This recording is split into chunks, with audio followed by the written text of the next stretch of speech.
What's up, guys? Welcome to This Week in the NFL Divisional Round. We are getting closer and closer to the Super Bowl, and there's 8 teams left. Yep. Obviously, we had 4 amazing wildcard weekend games last week. They were all one-score games. I don't know if we'll get all one-score games again.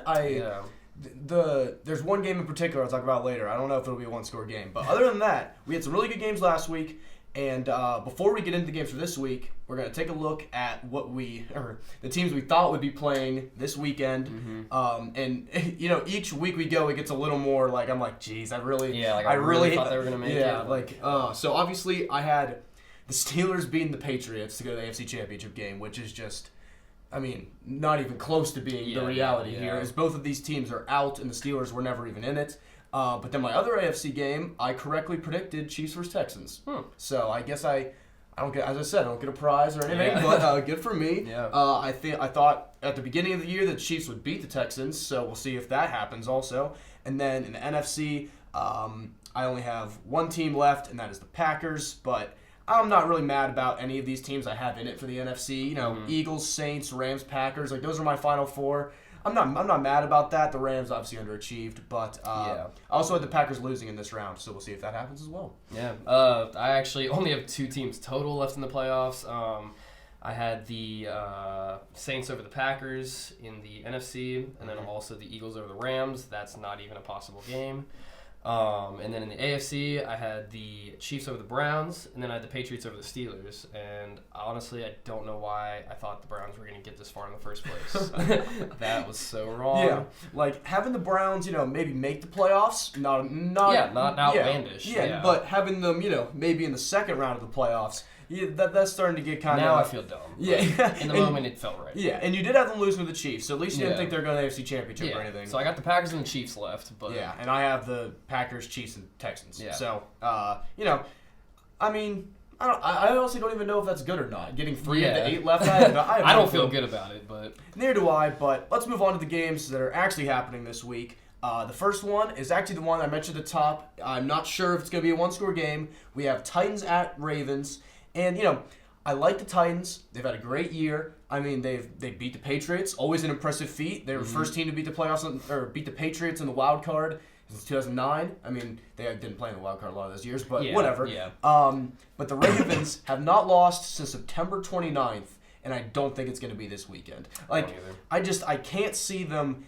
They're too good to be a one-and-done team, and I feel like when you say that, it almost means that there's a higher chance they get upset just because they're going to be, they're 9.5-point favorites, which is a lot for the playoffs.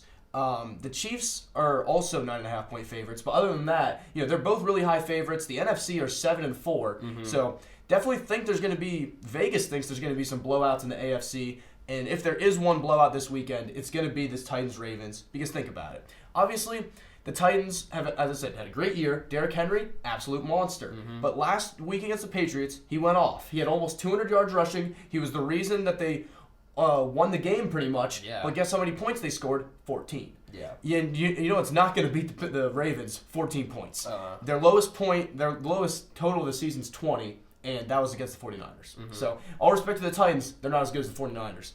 And, as I said, so 14 points is obviously not going to get it done. And Ryan Tannehill, even if the Titans go into this game thinking to themselves, we can't let Lamar, outscore us, we got to try to keep pace with him, I don't think that Ryan Tannehill is able to do that. Yeah, it's been nice to see him come back, have a little revival in his career, But last week he didn't even throw for 100. He didn't even throw for 80 yards. He's going to need to throw a lot more than that if they want to have a shot at winning this game, because there's no way that the Ravens are going to let Derrick Henry do what he did last week. The 14-2 Ravens coming out in front of that home crowd, the likely, almost for sure MVP. It's, obviously, big upsets happen all the time. Yeah. We're always surprised, but this crowd's going to be into it. I really don't see this game going any different than I think it's going to. No, I agree. I think the Ravens will get it done. Same. And also, I will be taking the 9.5, I think. Because as I said, I don't think it'll be a blowout. I think there's even a pretty good chance that it's a 3-point game at half or something. But I think in the end, the Ravens' offensive firepower is just going to be a little too much for the Titans. I can definitely see that. Did you want to? Yeah, we'll just go both AFC again. Yeah. The other game is going to be Texans at Chiefs. And this game is a lot more interesting to me than the other one for, a bunch of reasons. One of them being that the Texans actually took the Chiefs down back in Week 6 in Arrowhead. So, obviously, the Chiefs are playing a lot better since then. They're on a pretty big win streak. They haven't even lost since early November, which compared to the Ravens looks like crap, but it's still a very impressive feat. Yeah. And I don't know. I just think that this game, I just don't know, because kind of lost my place there, but the Steelers, back in 2017, the Jaguars beat them at home during the regular season. And I was so confident the Steelers were going to beat the Jaguars because I was like, there's no way they beat us at home twice in a year. There's no way they beat us at home twice in a year. Guess what the Jaguars did? They beat us at home twice in the playoffs, in the divisional round.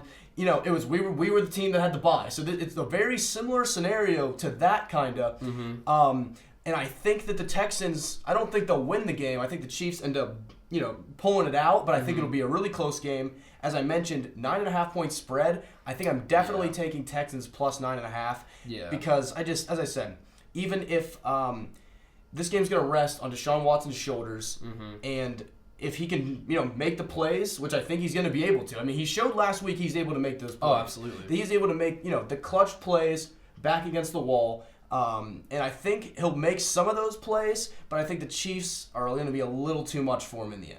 I agree. I think just the potential of how explosive that Chiefs offense could be is just really what's going to come down to too.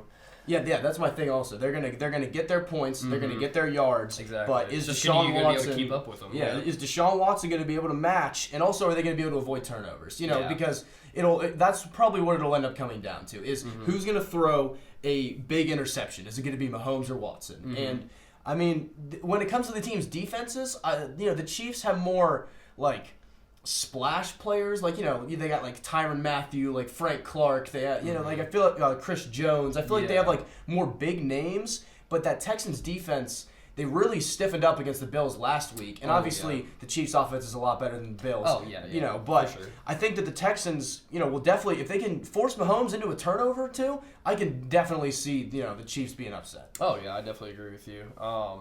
Kind of moving on to the NFC games that we have going on this weekend. The first game on Saturday, we have the Vikings at the 49ers. The Vikings are obviously coming off a pretty big emotional high last week, winning in overtime in dramatic fashion in New Orleans.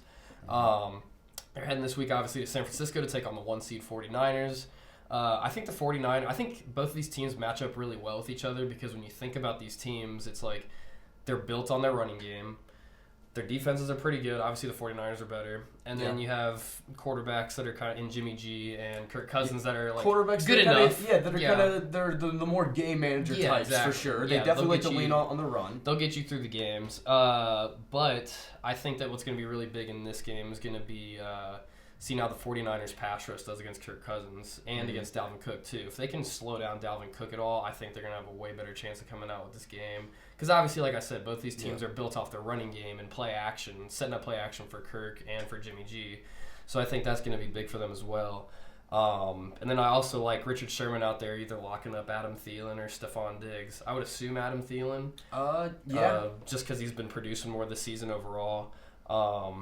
But like Justin said earlier, the 49ers are a -7 favorite in this against the spread. I actually like the Vikings +7. I think it's going to be another really close game.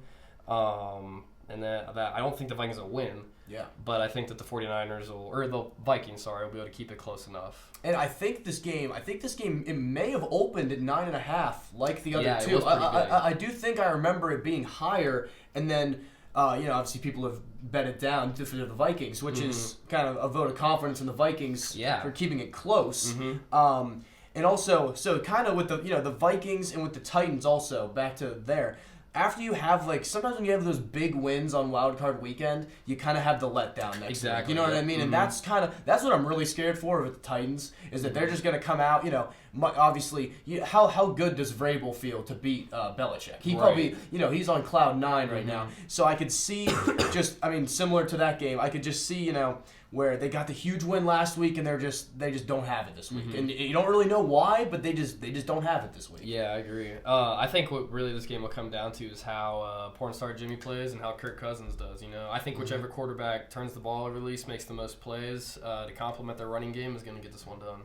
Yeah, completely agree. I'd probably like the 49ers with you also, to win, but Vikings +7 is pretty intriguing, especially because obviously 7's good. 6.5 I'd be a little less, but 7's just a nice place to take that.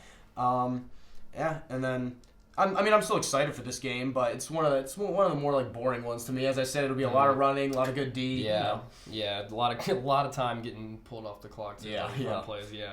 And then the second game is the last game of Divisional Round weekend. We have the Seahawks traveling to legendary Lambeau Field to take on Aaron Rodgers and the Packers. Obviously, this game, the Seahawks are coming off a low-scoring affair last week where they saw Carson Wentz get taken out of the game pretty early, which obviously kind of affected the team morale for the Eagles.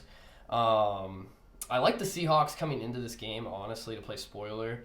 But in order to do this, I think they're going to need to continue to be physical up front. They were able to sack Josh McCown 6 times last week and Carson Wentz once, which is kind of crazy. Yeah. I wasn't expecting them to do that. And they only allowed Russell Wilson to get sacked once, and I know their offensive line's usually an issue for them.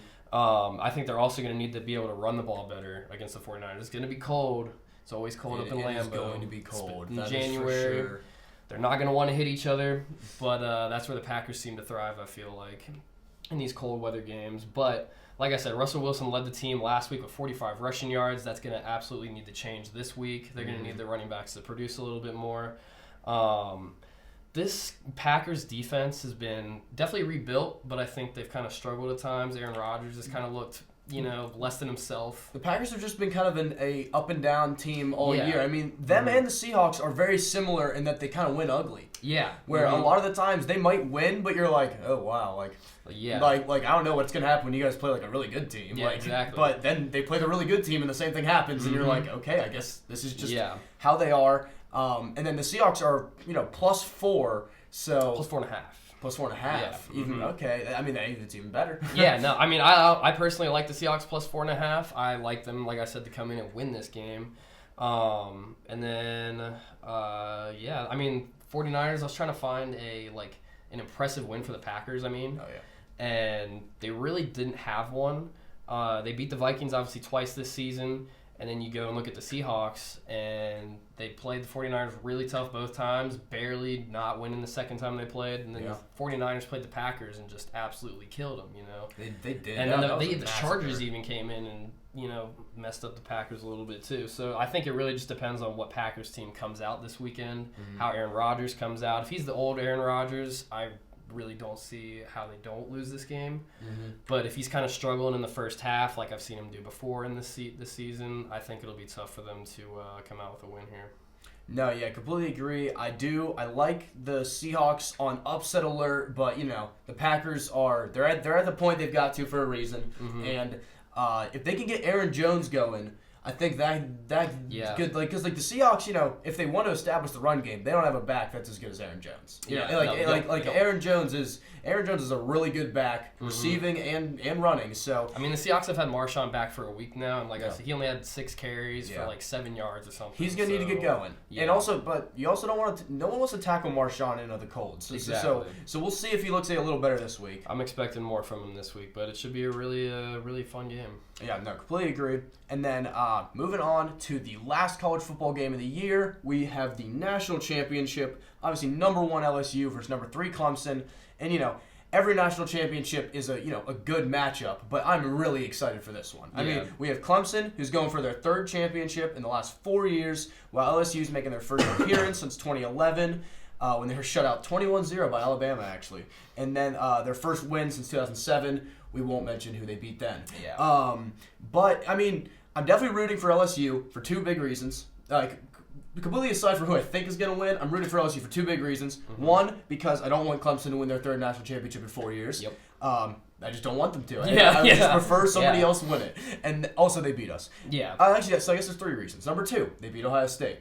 Number 3, I like Joe Burrow. There you go. So I definitely want LSU to win this game, and I think they will win. They're 5.5-point favorites. I don't love 5.5 because I just feel like the Clemson has a knack for when people are counting them out, they don't actually roll over. You know what I mean? people didn't think they were gonna, or I guess they were favorites against Ohio State. Yeah, but they still acted like they were the underdog. Yeah, and both teams they hadn't beat a good team all year, so we didn't really know if they could do it. And Clemson's definitely like pretty big underdogs in this game, and I think Dabo can say he's like, listen. We've won 2 of the last 3 national championships, and people are acting like they're surprised we're here and that we're not going to win. Like Clemson has been a little disrespected, and as I said, it's because they played no one. Yeah. But you have to respect what they did the years prior.